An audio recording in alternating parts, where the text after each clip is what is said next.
Okay, for question number 123, we're given y equals the square root of 1 minus x squared, x equals 0, and x equals 1.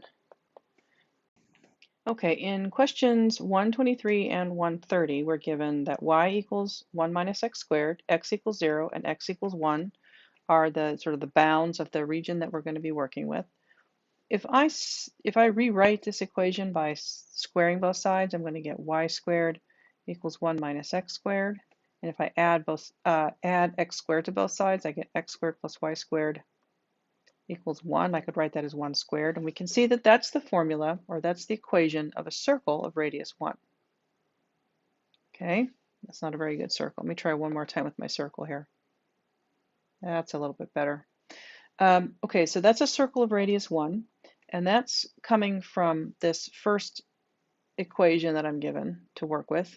But these other two equations here are telling us other boundaries on the region that we're going to be working with. So if I draw a line for x equals 0, I get the y-axis, a line for x equals 1 here. And looking back at the instructions, it says to find the volume generated by rotating the region between the given curve and y equals 0. Y equals 0 is this line here, the x-axis. So the region that I want to rotate around the y-axis is this region right here, quarter circle. Okay?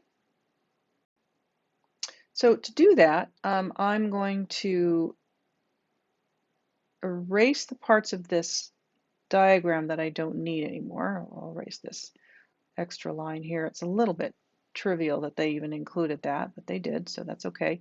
I don't need the left-hand side of the circle, and I don't need the bottom half of the circle or the bottom quarter of the piece that's left there. So let me sort of fill that back in a little bit. Okay, now, so what I want to do with this is I want to rotate it around the y-axis. That's question number 123. In question 130, we'll be rotating it around the x-axis, but for 123, we're rotating around the y-axis. When I do that, essentially this curve right here, let me get a different color here. This curve right here, each point in that curve sort of spins around the y-axis, right? Spin each curve around the y-axis. And when I do that, I'll end up with a hemisphere, okay? So the profile of the thing looks like this, sort of.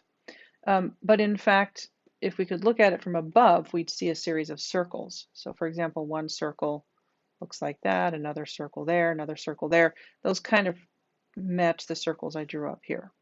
Okay, let me erase a few of these. It's not quite so messy.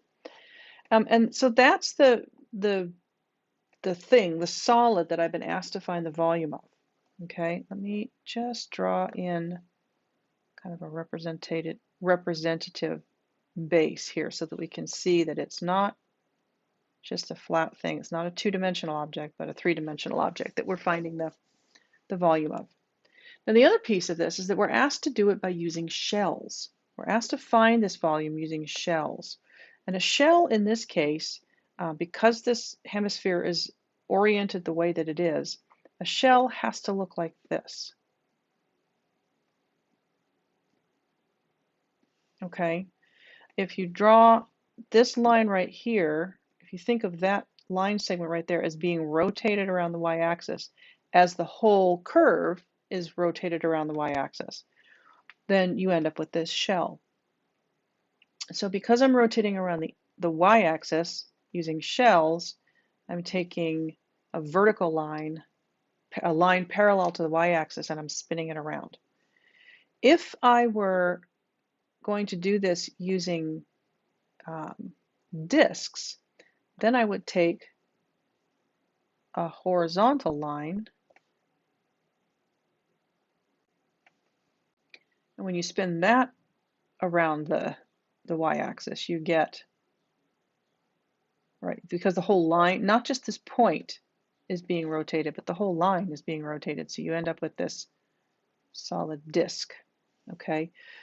That's if you're doing disks. The line you draw is perpendicular to the axis of rotation. But because we're using shells, the line we draw to start with, the line segment that we draw to begin with, is parallel to the axis of rotation. So here's my shell. I'm going to blow it up a little bit. This is just a representative shell. It's one shell among many. And my job is to figure out what the volume of this shell is. And then I'm going to add to that the volume of this shell and the volume of this shell, right? And the volumes of all the other shells in the hemisphere. But let's find the volume of one shell, and then we'll talk about adding them up. Now the volume of the shell, this is an empty shell. It's hollow in the middle here. There's nothing in there. Okay, it's just a line segment rotated around the y-axis. And so what I want to do is figure out what the volume of this, oh, I can't even think how to describe it. It's kind of like a soup can, an empty soup can with no base on it, no bottom. Okay, and so I can figure out what the volume of the soup can is, but that's not what I want here. The volume I want is the volume just of the metal can itself, not how much it will hold. So in order to figure that out relatively easy, I'm going to take this circular feature, right, and I'm going to cut it down the front, say, and I'm going to unroll it, right? I'm going to roll this part out here, and I'm going to unfold that part out there, and I'm going to end up with a rectangle. It's a little harder to do with a soup can, but you end up with a rectangle. And the height of the rectangle is the same as the height of the soup can. This is the height of the cylinder, right? But the length of the rectangle is what was the circumference. That was the circumference of the can. And that's now my length. So the length of the soup can, the length of the rectangle is 2 pi r. And what I want to do is figure out what the volume of this very thin, like paper thin, even thinner than paper rectangle is. And that volume is going to be length times width times height, which in this case is 2 pi r. That's my length. I'll come back to width. And the height here is, I'll just call it height for now. We'll come back to that in a minute too. The width is how thick it is, right? And the thickness here is really, really skinny. It's really, really thin. So I'm going to use the calculus that I know, and I'm going to say that that is dx. It's a differential thickness. It's very, very thin. Okay, so now I'm going to talk about adding all these up. I'm going to figure out what the total volume of the solid is based on my knowledge of the volume of one shell. Okay, so one shell would have a volume of 2 pi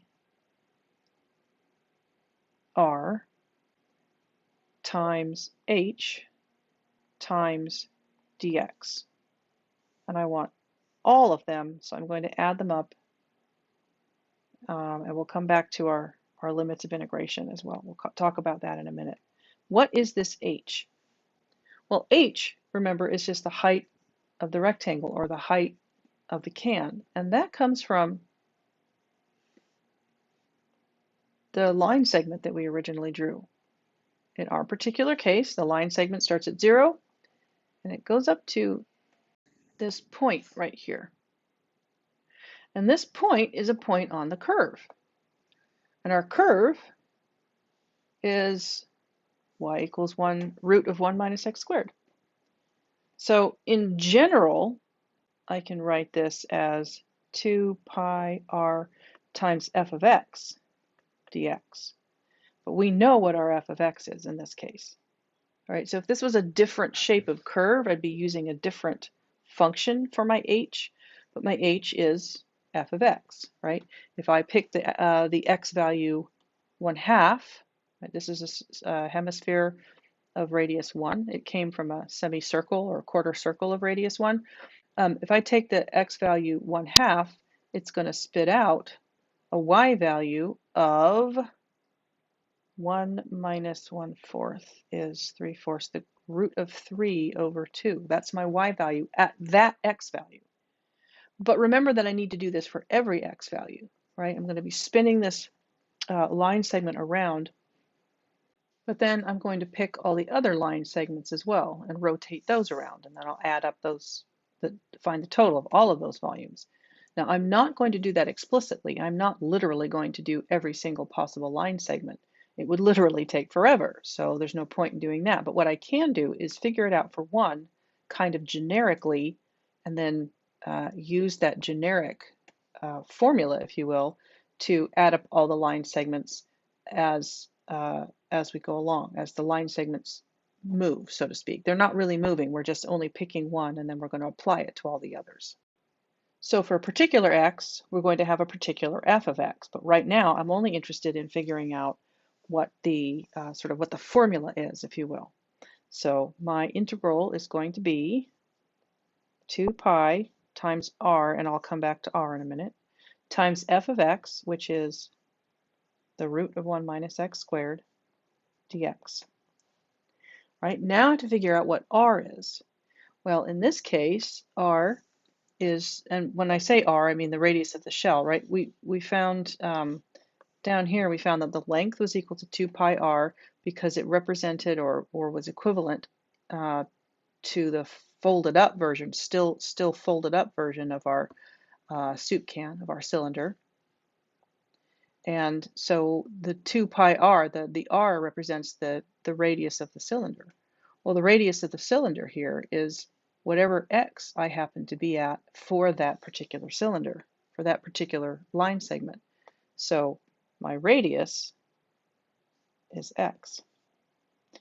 And of course, I can pull the 2 pi out front, and I can write x, root of 1 minus x, oops, not plus, 1 minus x squared dx, and that's what I need to integrate.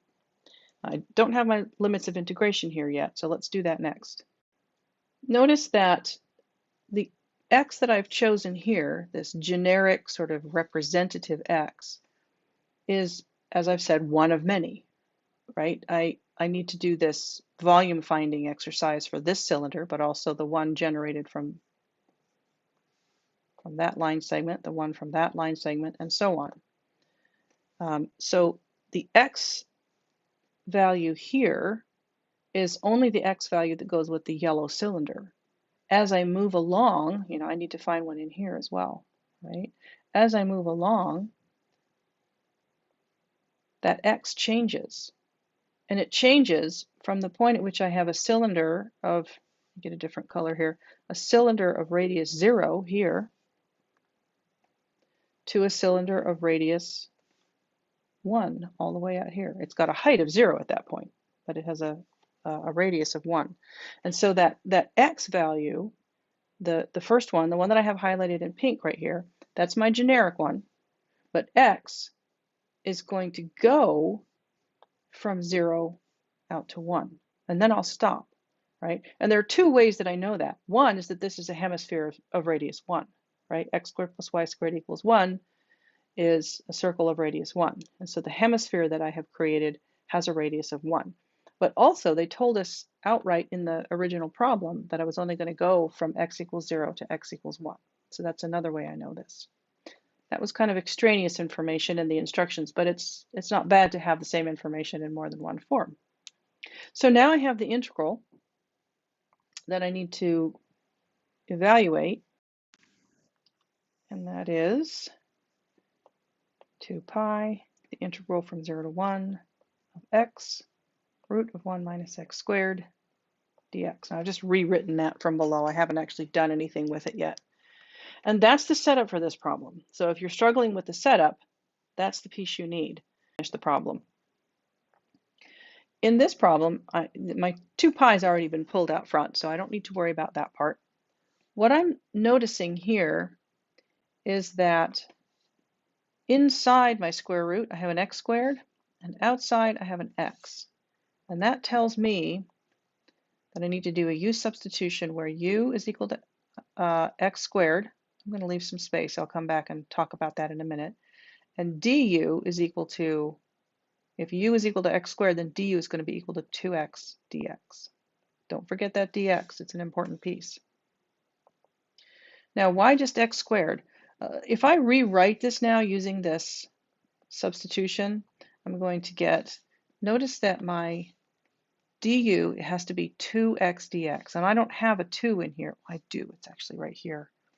But what I tend to do with these is I introduce a 2, and then I introduce a 1/2. What I've just done is multiplied this whole thing by 2 times 1/2, which is 1, right? And what that does for me is it lets me say 2x dx is my du, and I can substitute du. That's just kind of one approach to doing these. There are others, and just because I've done it that way doesn't make it wrong to do it a different way.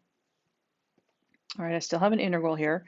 Notice that that x right here got used up in the forming of the du, so I'm not going to translate that down to my next integral. I'm going to write instead 1 minus u squared. Okay, because, oh, sorry, 1 minus u, because I said let u equal x squared, right? So I now have a simpler integrand to compute, but there's something else that I could do here.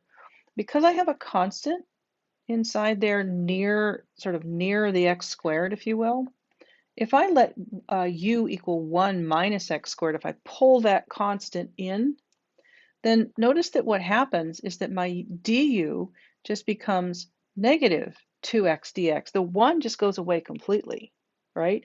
I am getting I'm getting a negative in front, so I'm going to introduce a negative to my formation of du. I'm going to introduce a negative out front, and so now altogether in my adjustment that I've made, I've still multiplied by 1. Negative 1/2 times negative 2 is 1. But I have, I'll use green, I have negative 2x dx times x, or negative 2x dx. That's my du. Okay, so du has not changed very much. It's changed a little bit with that negative sign, but it's not changed very much. What has changed is that I no longer have all of 1 minus u inside my square root. I only have u, right? Because I let all of this, 1 minus x squared, equal u. Right, let me move my du over a little bit. All right, so now I'm integrating this, right? And that's super easy to integrate. The thing I have to watch out for, oh, hang on. I've forgotten to bring down my negative 1/2. That's important. If I introduce it here, it has to stay part of the problem. Now I can simplify that. Negative 1/2 times 2 is negative 1. So I'm going to have negative pi. And this, I'll just rewrite it as an integral one more time. U to the 1/2 du. The other thing I need to keep in mind is that since I have changed the variable I'm integrating with respect to from x to u, I've also changed, or potentially changed, the limits of integration, right? If I was integrating with respect to x, then x goes from 0 to 1. Then I need to plug in 0 and 1 here for x to figure out what u's limits of integration are. If x is 0, then u is 1 minus 0, and u is 1. So my new limit of integration is 1, lower limit. That's what happens when I plug in x equals 0. When I plug in x equals 1, I get u equals 1 minus 1 squared, or 1 minus 1, which is 0. So my new limit of integration with respect to u is 0. Okay. Just for convenience, because I don't like leading negatives and I like my a to be smaller than my b, I'm going to use that property of integrals that says I can take this negative integral, turn it into a positive integral just by reversing the limits of integration. Okay. Now, in this case, it looks like, well, why did I go to all that trouble? It was 0 to 1 in terms of x, it's 0 to 1 in terms of u, but it's not always that neat. Sometimes your limits of integration do actually change. So it's an important step to be able to take. It's arguable that you could do this by back substitution instead, in which case you don't bother with any of this. You have to do the use substitution, but you don't bother with trying to find new limits of integration. Instead, you leave those limits of integration off until the very end, and then you reintroduce the old limits of integration when you back substitute for x. But I find that an unnecessary step. This integration is going to be so much easier to do now that it's in terms of u. I'm just going to leave it like that. The computation is the same. So let's do the integration. U to the 1/2 has an antiderivative of u to the 3/2 divided by 3/2, which is equivalent to times 2/3. And I need to evaluate that between 0 and 1.